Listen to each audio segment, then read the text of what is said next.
Proverbs 6:16. These 6 things doth the Lord hate. Yea, 7 are an abomination unto him: a proud look, a lying tongue, and hands that shed innocent blood, a heart that deviseth wicked imagination, feet that be swift in running to mischief, a false witness that speaketh lies, and he that soweth discord among the brethren. God's plan for man was to show all people love, agape, the love that would be an example, an open expression of who he is in heaven. When our Christian and government leaders become overly focused on their own interests, the needs of the people are neglected, leaving the people akin to as sheep without a shepherd.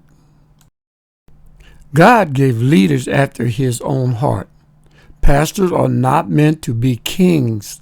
The role is fulfilled by Jesus Christ already. Instead, pastors serve the people in the same way a shepherd cares for his sheep. Arrogant and narcissistic behavior does not reflect the qualities of anyone chosen by God to guide his flock or the people of the community. Jesus demonstrated his humility by washing the disciples' feet. Proverbs chapter 6 offers insight into God's heart, revealing his traits he detests.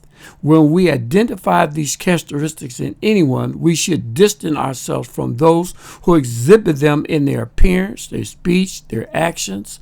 True love does not look like that.